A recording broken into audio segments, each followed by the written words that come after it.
Hare Krishna. Welcome to the live session on Srimad Bhagavad Gita. My name is Ashtasakhi Dasi, also known as Archana Krishnamurthy in the professional world. I am the founder of Conscious Living Center, and through this organization, me and some other like-minded friends of mine, we support people in living a conscious life. What do I mean by conscious life? Simply, as the words say, living with more awareness or living consciously, being aware of why we are doing what we are doing, making the choices in awareness, prioritizing everything in our life with that awareness, and living every moment of our life with the right kind of awareness. Before we can become aware of things that we do and why we do, the most important thing is before we start living life, we should become conscious and aware of what life is. Who are we? What is our purpose in this life? What is our ultimate goal? And then start preparing ourselves with education, with skilling to actually live that life in an appropriate manner.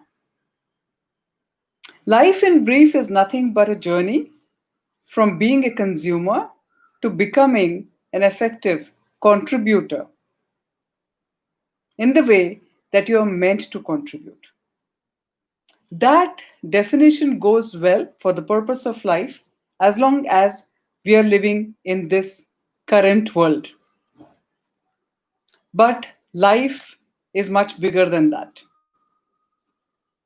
We have been existing for lifetimes and we would be continuing to exist for lifetimes. How do we understand that part?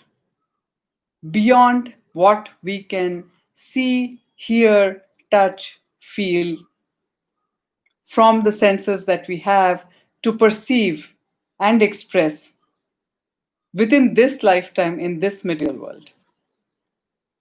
So, friends, as you can imagine, before we can say, let's start living, there's a lot for all of us to prepare ourselves to become fully conscious of who we are. What is our purpose? What are the different faculties that we have been gifted with to live this life? How do we utilize them? How do we manage them? How do we lead them?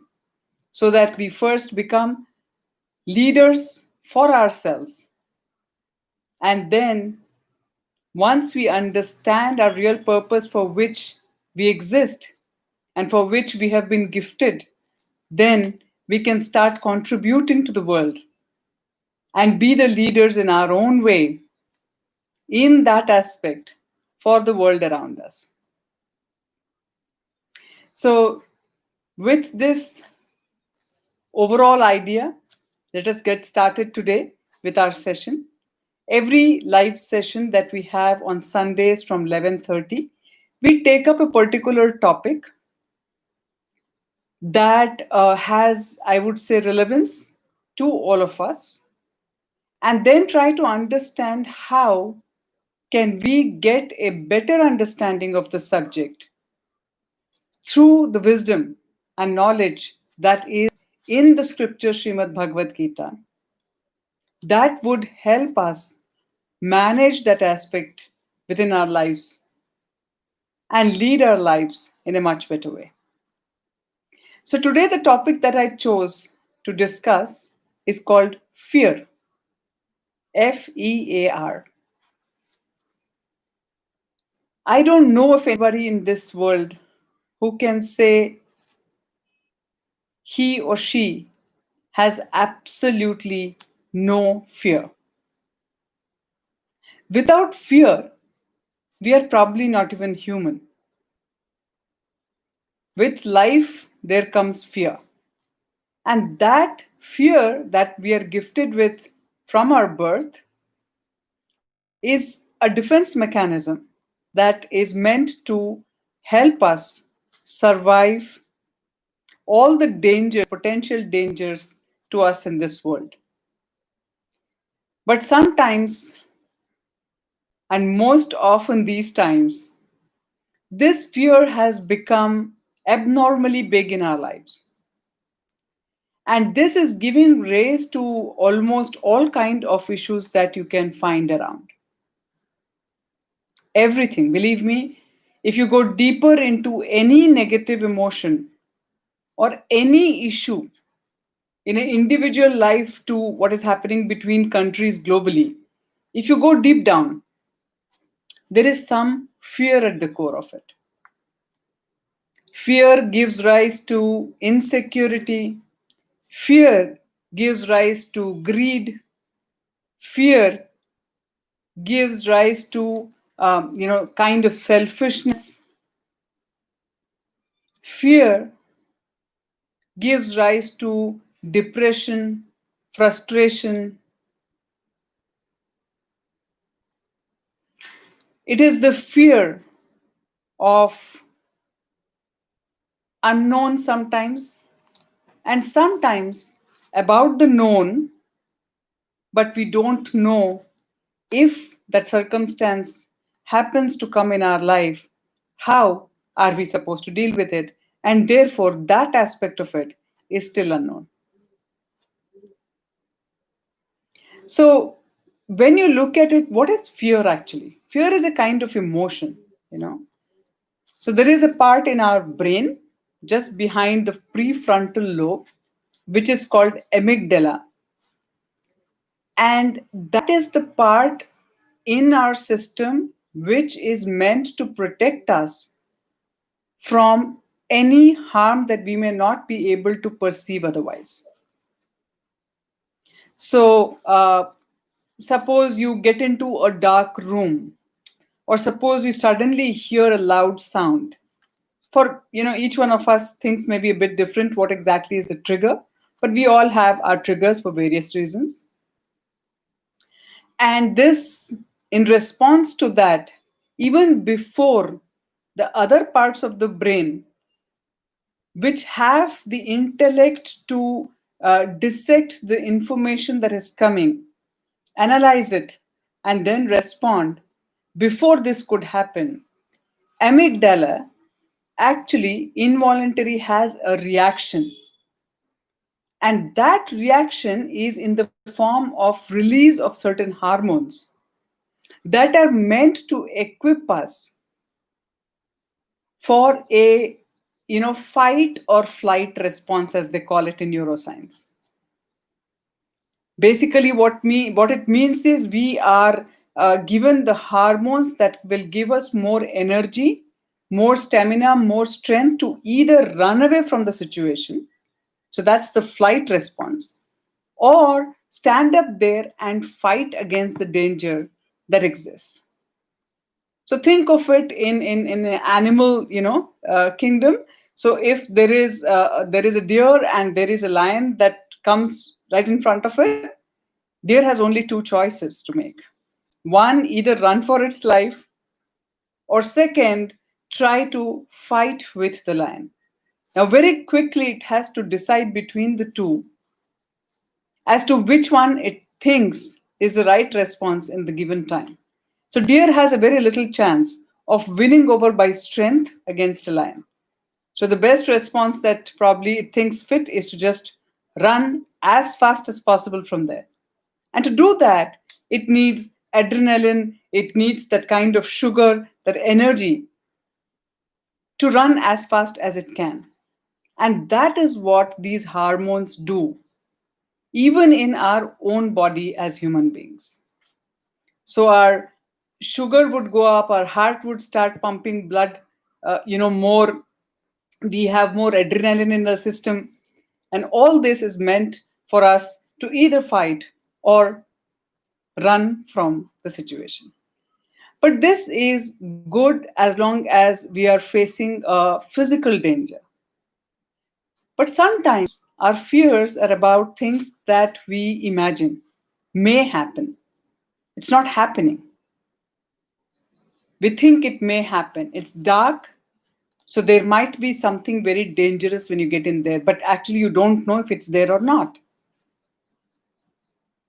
And before your intellect can act and take a intelligent decision on the kind of response you should have about a situation, if you allow your amygdala to take over, that's like your animal brain functioning. And there is a particular situation that many of us could get into, which in scientific terms is called as amygdala hijack, which basically means our brain is completely hijacked by amygdala. In fact, not just the brain, I would say the entire body is hijacked by amygdala. And what it does is, in order to take all the energy that it needs for the response it's asking the body to make, it actually freezes or I would say paralyzes all the other parts of the brain and the body. So the energy cannot be used for any other function. So when your amygdala takes over or hijacks your brain, then even if you want, you're unable to think through that situation. You just freeze. Haven't we all experienced it at some time? That is what we mean by amygdala taking over. So the only way really to handle fear is one, to have the right kind of knowledge about what is that emotion, how does it exist, and how best we can manage it. But even if you do Google neuroscience of fear or fear and amygdala or any such thing, you will read a lot about what is at the core of it, and how you should deal with it. But when you come to the most important part of how you should deal with it, you know what is interesting? The interesting bit is that that part deals with living consciously, living with awareness, living with mindfulness, so that you do not allow certain things to happen and take charge of amygdala and all the other parts of your brain, and make sure that your conscious brain, which is the frontal lobe, is in charge of your life more than your subconscious brain or the amygdala kind of part of your brain, because that's not good for you. The moment you understand that and acquire the right kind of knowledge, you will be able to deal with it. So, one is acquiring the right kind of knowledge and becoming aware. But the second thing is more interesting, why we are talking about it in this session, which has to do with Srimad Bhagavad Gita. It talks about meditating, focusing on your breath, and stuff like that, a lot of which is to do with taking control of your senses, and actually engaging your brain into something rhythmic, so that the freezing part of it is managed, and you take your brain out of getting paralyzed, and once again take charge of your intellect. That is one response, yes, to some extent. But if you have to permanently get out of all kind of fear that exists for your physical survival in this world, because remember, it's just not the physical danger that we are facing. We are dealing with stress, tension, pressure that has to do with emotional fear, with mental fear, right? More than the physical fear. Sometimes we are so stressed out mentally or emotionally that we might land up being in an accident because we were not as conscious while driving or walking or whatever, right? So we call upon ourselves physical danger because of the real danger that we are not able to address, which could be emotional or mental. We fear losing our job, we fear losing the means to live our life or livelihood, and therefore we get into all this fear. But friends, the biggest fear in reality we all have, and that's common to all of us, is of disease, old age, disease, and death. Nobody wants to get old. Nobody wants to have diseases. Nobody wants to die. And we all are afraid of all these three things because we really haven't understood how to deal with it. We all want to avoid it, but we have no way to avoid it. If we have taken birth in this world, in this material world, then we have to go through all this. But one thing to know, which I would like to share today for all of you, is whether it is birth, old age, disease, or death, all this your body has to go through, not you. Your mind may have to go through, but not you. You may have to go through it emotionally, but it's not you. Right? So, all these things are temporary and something that your existence has to go through in this material world, but that's not really you. The real you remains untouched, and the real you does not even belong here. The real you is that spiritual self, and the real you exists here only to learn, grow, get matured, transcend this world, and go back to your spiritual world. What does Bhagavad Gita say about fear? Interestingly, when I looked on that, I could find the most relevant sloka as one of the last slokas in Srimad Bhagavad Gita. Srimad Bhagavad Gita, as many of you may be aware, has 18 chapters and 78 verses. And today, the verse that I'm going to read out for all of you is verse 66 of chapter 18. So, one of the last verses that you have in Srimad Bhagavad Gita.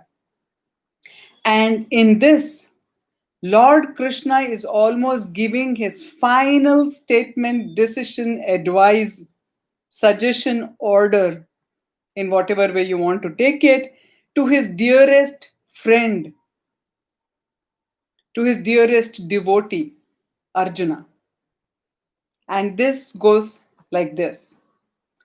Sarvadharman parityagya mama ekam sharanam vraja aham tvam sarva papebhyo mokshayasyami ma suchaha. Which means abandon all types of dharma, come and surrender unto me alone. Do not fear, for I will surely deliver you from all reactions. Think about it, meditate on it, and you will see the relevance of what I'm talking. This is, what Krishna, the Supreme Lord, is suggesting. Since everything that happens to us is a story between our action and the resultant reaction. So every time, if you're even conscious, you would want to be very, very aware, cautious about every action you take because you are worried about the reaction of that action.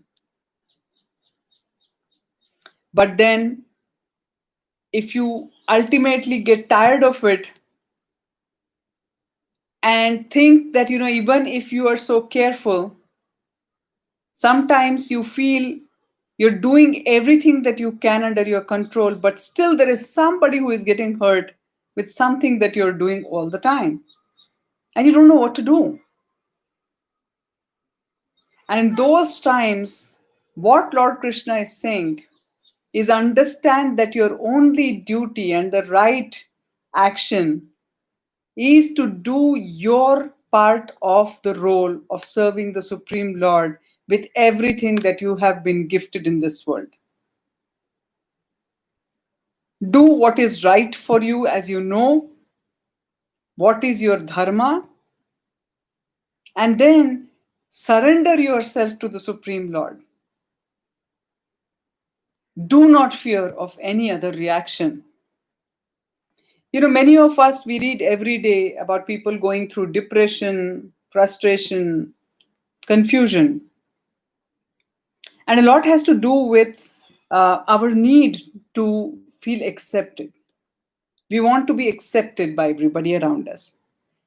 We want to be appreciated by everybody around us. All of us, like being told something that reinforces the goodness in us. That's natural to us. Sometimes when we don't find that enough, the child within us starts suffocating. And our confidence level starts going down, our self belief starts going down, we start doubting ourselves. And that is when sometimes people go into deep depression. They don't see any value in their life, in their living. They don't see any reason for them to continue their life. And sometimes they take the drastic measure of giving up on their life and taking the biggest decision one can to end their life without knowing that they could not begin their life, that was not in their control, and they do not have the right to end that life. Life is a gift. The best you can do is to live it in the best possible manner with the best consciousness or awareness. You cannot end it. You may end this life, but you will be born again. Your story will continue from exactly where you left it. And since you take a drastic step like this, it again go against your dharma and do something that you don't have the right to do. Even taking your own life is equivalent to taking somebody else's life because both are not yours. Please listen to this very carefully. If you allow others to hurt you, which is not right, you know, or you hurt yourself because you think you're being very humble, very nice, and you're sacrificing your life for others, that is not the right approach. Because you have to value and take care of the gift of life that has been given to you as much as you have to take care of the lives around you. So you have no right to treat yourself badly. This dialogue, when I heard for the first time, I understood and I got deeper into understanding the whole value of life and who is this gift from and what is the gift meant for. Through my Guruji, by reading Srimad Bhagavad Gita, by hearing, so many of his classes, which elaborated on these aspects, sometimes individually to me and sometimes in a group, that actually changed my life. I never thought of it that way. Whatever happened, I thought, okay, that is what is meant to happen. Now that things are going wrong, maybe that is what I'm supposed to go through. But that is not what I was supposed to go through. I was supposed to learn from those circumstances something, do what I could do to correct it. And beyond that, I was supposed to make some major decisions in my life and move forward for the purpose of my life, which was way beyond just pleasing people around me. And when I did the right thing, everything fell into its place. When I say fell into its place, please don't assume that everything became very rosy and nice and happy ending like a Bollywood movie. It's not like that.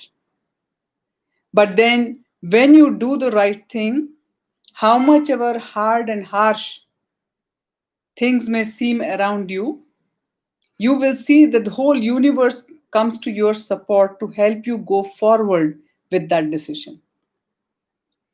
And when the decision you make is not right, you will find you are absolutely alone in the entire universe. When you feel you are not getting the support from not people, but from the universal energy, something within you that's actually giving you that energy, that confidence, that boost, that gut feeling, that intuition. If you're not feeling that, question yourself seriously and see what you need to change. But on the other hand, if you have this very strong gut feeling, that internal courage, that's something, which you can't point a finger at, but you're doing the right thing. But nobody in this world seems to believe in you, does not matter. Well known people, in the human race, we have heard, like, from Franklin Roosevelt to our today's time, Amitabh Bachchan, to so many people that we can think of, even our current Prime Minister, Shri Narendra Modi ji. They went through hundreds of failures. They went through those phases in life when they were absolutely probably alone, except that they knew that you are never alone. Your creator is always with you. You are here for a purpose bigger than this tiny life. And this entire universe is backing you to do what you are meant to do. When you march on that path, the whole world is with you. Your job, therefore, is not to fear. Like, a child fears falling almost by birth. Few-month-old baby stays away from edge of a bed. It knows it hurts to fall down, even though it has not yet experienced. Animals have that. But just because they fear falling down, and even after they fall down once or twice while trying to walk, do they give up? And if we all were to give up trying to walk because it hurts when we fall, what would have happened? Nobody would be walking. And if nobody is walking, we are not doing anything else, this life loses its meaning. So move on. Don't be afraid. Don't be fearful. Know how to deal with that fear. Know where is your fear emanating from. Know what is your fear. Where is it coming from? How can you deal with it? Get the right knowledge, get the right support. And most importantly, know that you have a creator who has created you, who knows what is best for you, and he has created such a fantastic you who has neither a birth nor a death. You exist always in a blissful state. Only you don't know you are that blissful state. And therefore, we go through these miserable moments in our life. So, if we can recognize that we are that blissful state and we surrender ourselves to our Supreme Lord, for whom we exist, and do what we need to do according to His command. Let me give you an example. What do I mean by that? In my own life, right from my childhood, I knew I could make friends very easily. I could talk to any age group about almost anything. People found it easy to relate to me, to talk to me. Even as a young child, I could talk to 85-year-old or a 5-year-old with the same ease. And they all liked my company. I was very talkative. So I even participated in a lot of debate competitions, and yeah, most of them I did win. So I could think from all aspects. That is one thing that you need to have as somebody who goes into debate competitions. Sometimes I would go prepared to talk on a topic as for group, and then suddenly I would be told by my school principal, hey Archana, can you shift to the other side, because actually we don't have anybody talking against. And in no time I would be ready to counter my own points that I had prepared and go up on the stage and talk about it. So these were skills. And sometimes those skills were not seen so positively. I could speak all the time so much that my parents, almost like my siblings, had to bribe me to just keep quiet for 5 minutes. Yeah. So talking talking quite sensibly though, and making comfortable, easy relationships was something that was given to me. Then I had interest in philosophy from a very young age. And slowly, when the right age came, I started picking up more books, started reading, found my guru, got into it seriously. And I have been a student since last 15 plus years. And only when things started, and I'm also a very emotional person, I can empathize very easily with people. I've gone through shit in my own life, is one part of the story. And fortunately, with God's grace, with the help of wonderful friends, associates, my Guruji, I have been able to come out of it. But that also allowed me to empathize with what is going on in others people's life, right? So what happened is, at one point in time, I realized that I was being used to be of help to somebody in ways that were beyond me. Now, that dialogue is difficult to understand. Let me just share, in a little bit more detail on what I mean. So I'd be sitting in a coffee shop. Somebody would tap on my shoulder and say, "Hey, can I speak to you?" And I'm like, "Yeah, okay. Do I know you?" And they're like, "No." And I'm like, "Okay, so then what do you want to talk to me about?" No, it's just that, can we just spend a little time? Can we sit on the same table as you're sitting? There's this, kind of aura around you that makes us feel want to talk to you. And these could be just girls, boys, and this particular thing is two girls actually. They were about in their 20s, and they came to me in a cafeteria like that. And I said, "Sure, please sit down, come, let's talk." And when they started talking, they were opening their hearts up about so many things, their financial issues, their professional matters, so many things, without even necessarily checking my background. And all I could do was just keep nodding my head, but I was hearing attentively. I totally understood what they're saying. I did not know how I should respond, but there are things that naturally came through me, and I reacted the way I did. Frankly, I can't even repeat exactly what I did. And the next thing I knew, after about 45 minutes or 1 hour of our talk, they just hugged me. They had tears in their eyes, and they said, "Thank you so much for being there for us, and you saved our lives." And like this, friends, I can go on about the number of people who claim that I helped them continue with their lives, or give a meaning to their lives, or help them deal with the situation that they were going through. And I barely know what I did, except for just going with the flow. At one point, friends, I realized I was becoming a tool for the universe to be used for them.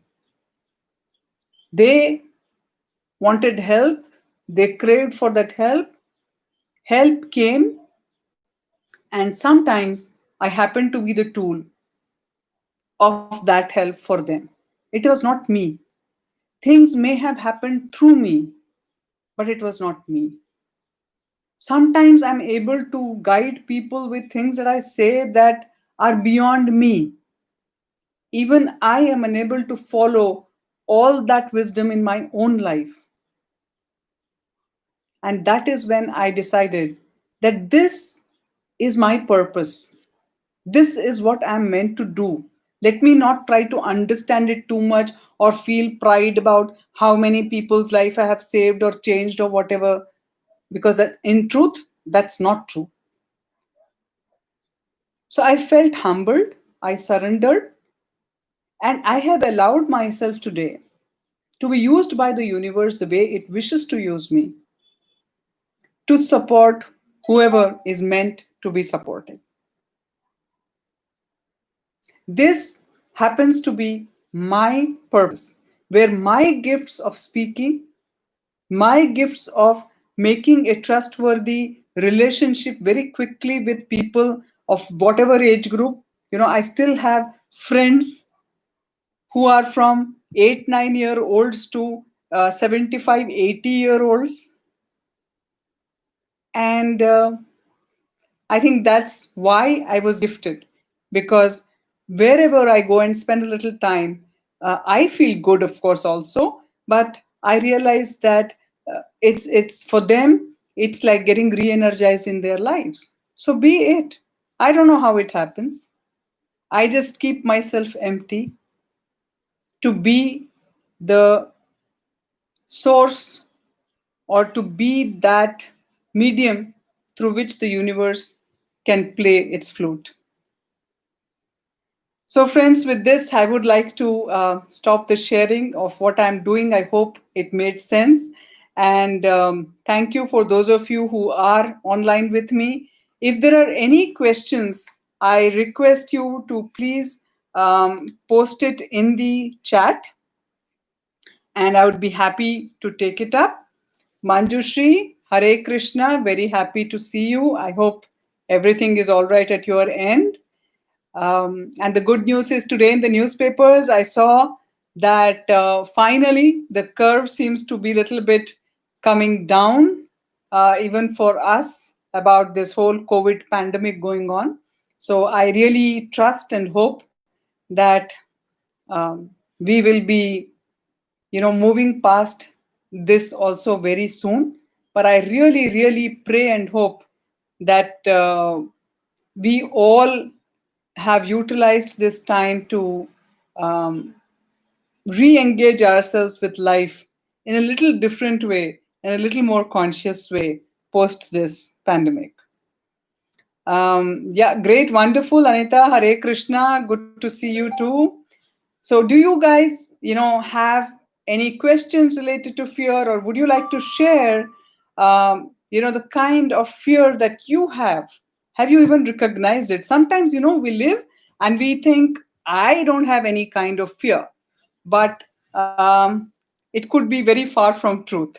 Most of us have fears, and because of that, we get insecure.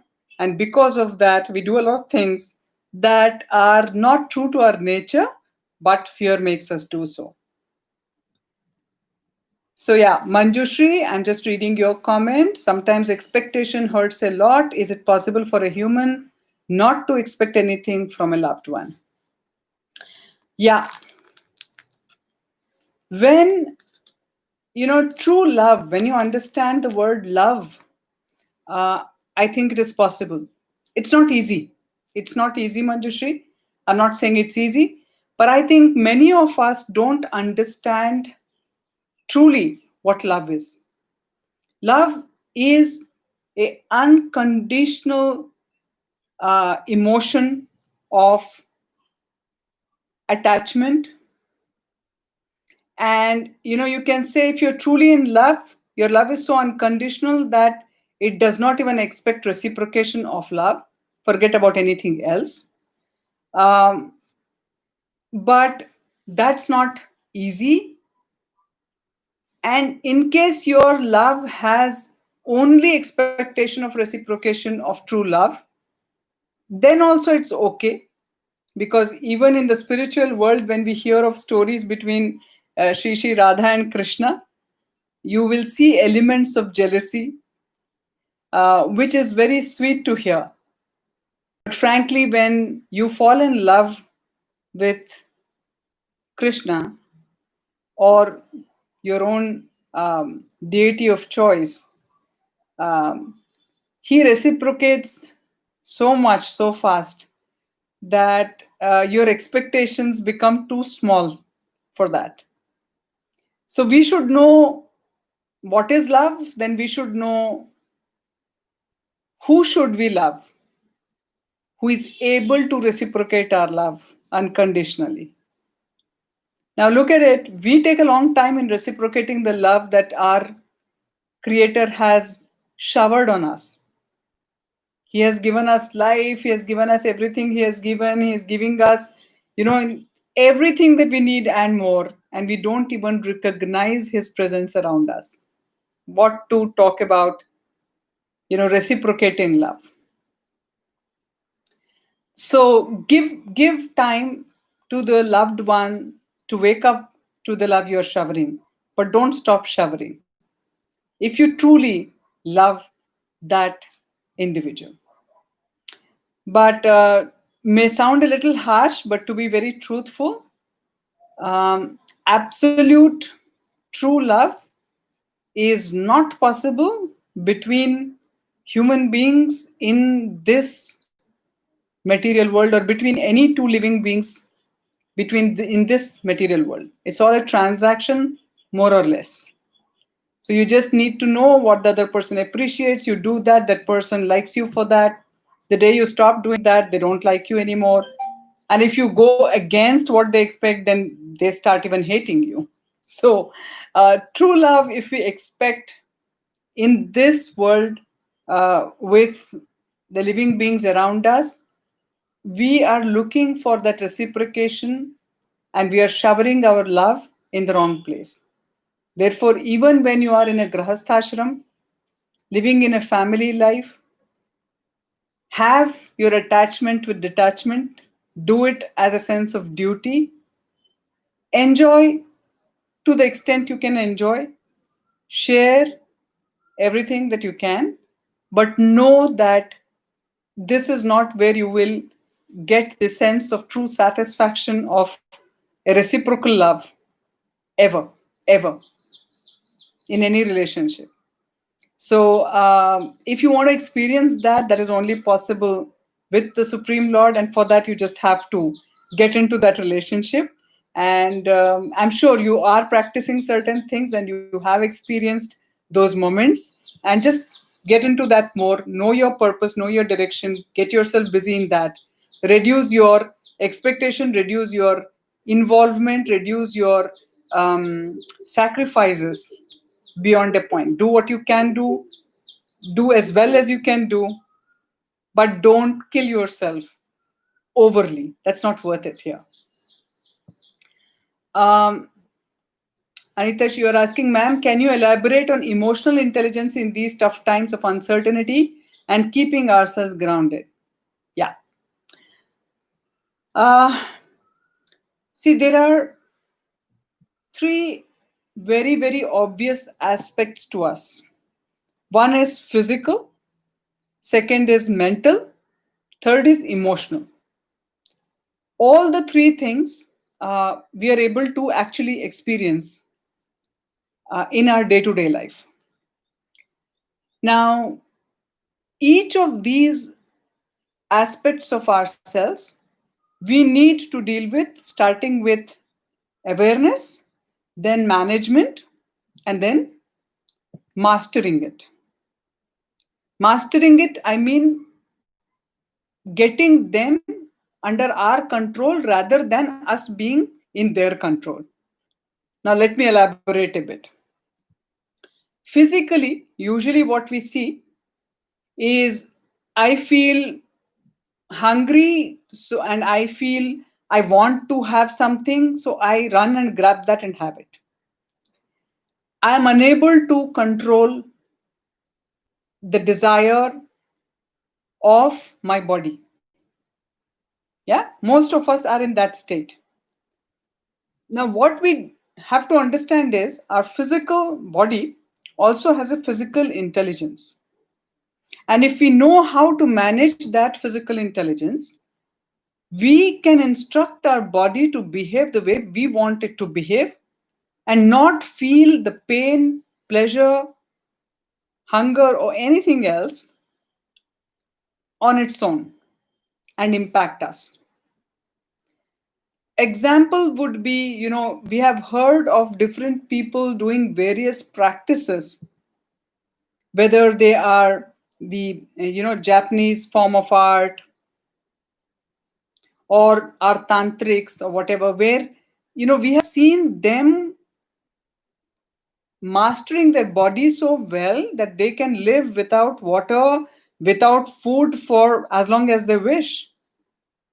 They can walk on thorns and sharp stuff on glasses without getting hurt. They can sleep on bed of swords and not get affected at all. Now that is when they have learned about their physical dimension, about the know how to use their physical intelligence, and therefore master their physical self. Similarly, when it comes to mental,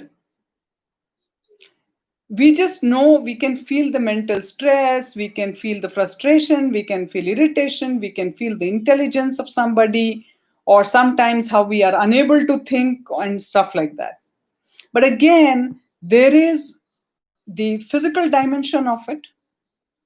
That is the different parts of the brain. I mean, few minutes back I was talking about, a lot of neuroscience, the different parts of brain and how they release different hormones and what are their functions and what's the conscious brain, what's the subconscious brain, etc., etc. These are physical dimensions. And then there is an intelligence that is beyond the physical dimension that helps us to manage the mental aspects, mental dimension of us. Similarly, for emotions, we feel anger, we feel frustration, we feel depression, we feel whatever else, right? Sad, happy, excited, nervous. All these things are emotions that we feel. But the feeling is one thing, but how do we really control the feeling? We have to then know emotional intelligence, how these emotions can be managed and again mastered. So when you talk about again uncertainty, Anita, one thing I would like to say is I had covered this a few sessions ago about VUCA, the uncertainty world that we are living in. It's nothing new. We were not aware of the uncertainty and we thought things are under a control, things are predictable, things are certain. Nothing is certain, my dear. What is certain? Nothing is known. Nothing actually is predictable. We don't know next moment if our breath is there or not. How many instances have we heard, seen, but still we think that's not going to happen to us? We know of our life. It's like a driver who feels, I know I'm in control of my car. So I cannot get into an accident. But sometimes these are the very same people who get into some of the worst accidents that you could have heard of. So we need to be aware of what is going on within us to be able to manage and know the fact that we are a very small speck in this universe being controlled by so many different things that the best thing we can do is to flow with what's happening by understanding during that flow what is the best we can do for ourselves and for people around us. Why people around us? Simply because it gives us a kind of happiness to be of some value to somebody. That selflessness comes as part of us because we were created to be selfless by nature. We were created to be in service. Only thing is, since we have disconnected with the person for whom we have to be in service, we are trying to serve everybody else and be happy. But that happiness keeps evading us because we are putting our energies with the expectation in the wrong place. But those emotions of service, those emotions of selflessness is natural to us. So understand that you were never certain, you thought you were certain.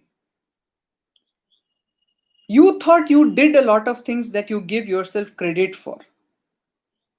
Maybe you also beat yourself up at sometimes thinking you did that mistake and so on and so.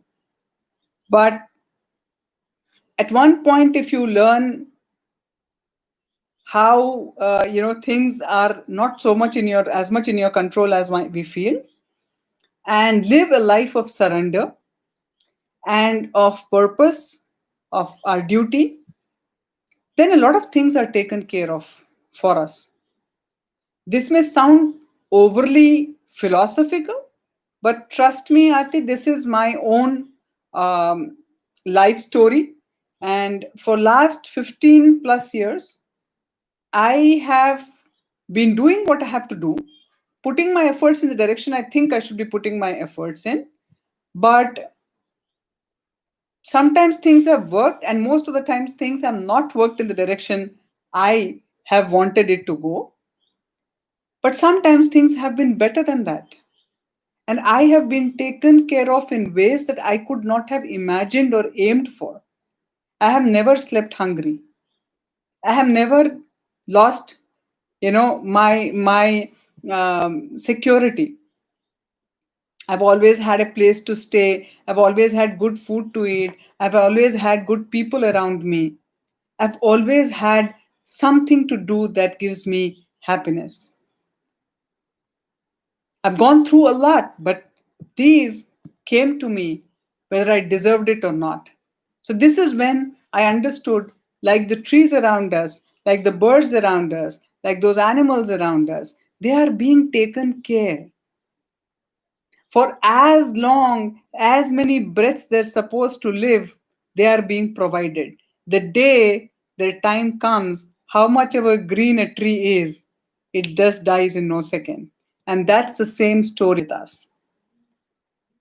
You may be hale and hearty at the peak of affairs. Like just now, yesterday, I heard a 50-year-old Tata Motors, I think, executive went for 10-kilometer walk, and the last 1 kilometer probably he jogged, and he came home and he just held his fist tight and he collapsed.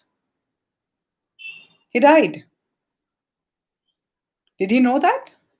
He was preparing for a long haul, a healthy life. He had no problem, no comorbidities, as they say nowadays. Nothing. No blood pressure, no diabetes, no nothing. My own uncle passed away like that. He was a professor in a university, one of the healthiest of the siblings that my father had. And at the age of 48, he just had a massive heart attack from nowhere. So just know that whether it's your job, whether it's your relationships, whether it's your life, your food, your safety, security, doing insurance is not going to help you. Knowing who actually owns your life and what you should do to actually secure your ultimate life is what matters. And therefore, I would say understanding life as it is, understanding all the dimensions of life, as we were talking even about ourselves, physical, mental, emotional, and also spiritual, which is most important, which is like the foundation on which all these things stand. Your emotional intelligence will work if you have your spiritual quotient taken care of. And that's not something, unfortunately, we can do in few minutes, dear. Even to learn a subject, a small topic, even to learn cooking one item, sometimes to get expertise in that takes time. So when we want to learn about life per se and how to manage our life, which is the biggest topic that we have, we should have, all of us should have done this exercise when we were really young and started our journey then, so that by now we would have learned a lot more. And just by our presence of being the way we would have been with that knowledge, we would have inspired and influenced many others to live that life. But unfortunately, we didn't have that, but never too late. I would say, please, I would say acquire as much knowledge as possible about the spiritual dimension, which will help you deal with all the other dimensions of your life. So that is like putting water to the root of a tree, root of a plant, and every other part gets nourished. We don't have to nourish the leaves separately, the branch separately. The root for you and me is our spiritual dimension, and we need to understand that spiritual, true us, our Atman, that entity. Everything else will be taken care of. Um, So glad both of you related to what I'm saying. One last thing I'll take up today, like basically, yeah, is it Anita or Aarti? I'm get confused between those two names for you because I always see another name that you use in your profile. But anyhow, between doing the right thing and the being kind in doing the same, how do we manage it?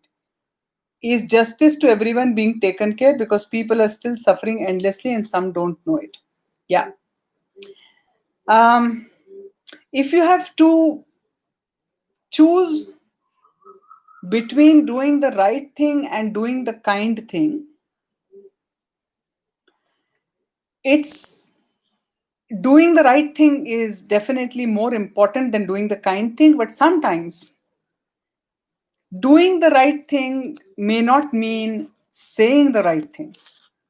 For example, sometimes I feel um, when somebody is asking something um and I feel that person is wrong, and I know that that's the right thing for me to make that person aware of his kind of weakness, I have to also think, will it help?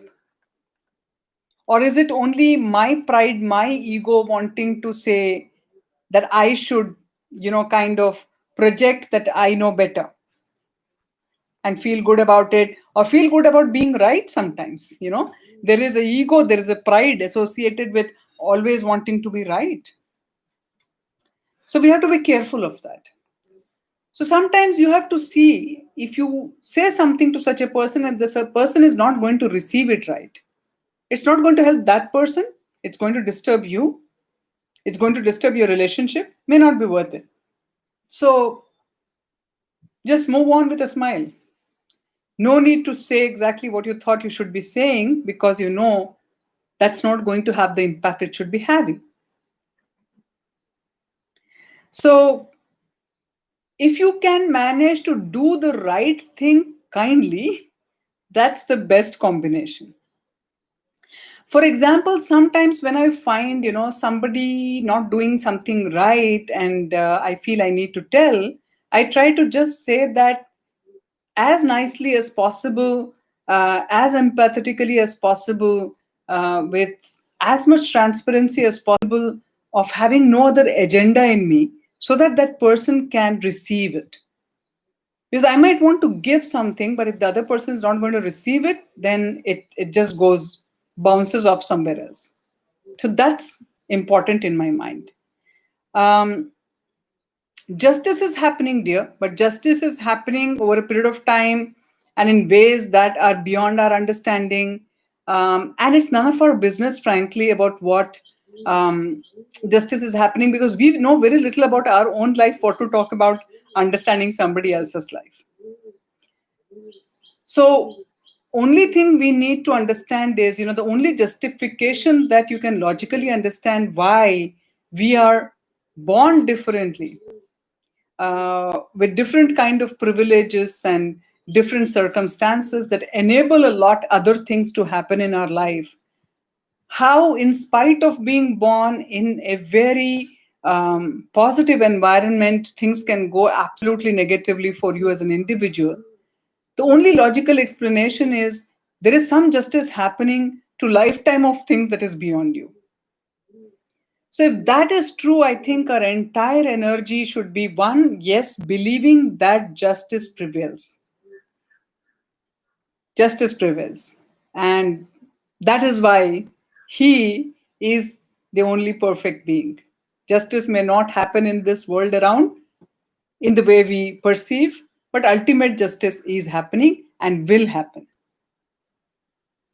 So anybody suffering, we may think only from the perspective of suffering, but that suffering may be just a pathway for them to learn something, evolve into something else. And in the bigger picture, suffering of a small time in this lifetime may mean nothing, but for us, it seems like everything. So our perception may be different to what is really happening in this world. So when things happen to us, good and bad, let's not like actually make it look like the biggest thing in the world. Therefore, it is said, a sane person is somebody who actually achieves that kind of equilibrium to behave in the same fashion, whether he is in the best of his times or going through the worst of his times. Because it's hard to understand what is best and what is hard, harshest of the times that we're going through. In all, I would say God never puts us into a bad situation. We all are going through what we need to go through to learn what we need to learn. But once we learn, once we understand, it's always for our good. And so it is for everybody else. So let's not judge anybody what they're going through. Do what best we can do by empathizing with them, by understanding, by just being there through their journeys of whatever they are going through. But most importantly, focus on ourselves to make sure that this life now we are going to live consciously every moment so that we make the most of what we have today in the appropriate manner. Um, yes, you're true. People are suffering endlessly and they don't know it. And the fact is, we cannot even help everybody, dear. Help we have to seek from deep within us. And for that, our right understanding has to come, the right time has to come. And when we seek, the universe responds. So sometimes you may be inspired to do and help some people who seem to be suffering. But beyond a point, don't overdo that because that may really not be helping them. So do what you think is right for you to do, but then trust that the universe knows best and the Supreme Lord is not putting anybody through anything that is unjust. So they will all come over it, and pray for them, wish for them, do what you can, and know that there is justice. And concentrate on your own life, on doing what is right, and move on. So I think with this, it was very interesting. Thank you. Thank you so much, both of you, Manjushri and Anita, for asking such amazing questions. I look forward to having you again next week. I myself would like to go through this recording a couple of times so that I also get to understand what we spoke in greater depth and live my life consciously. I wish and pray for you both to also achieve a life of consciousness and the Supreme Lord to bless you and your loved ones. I'll see you. Till then, stay safe, stay home. Hare Krishna.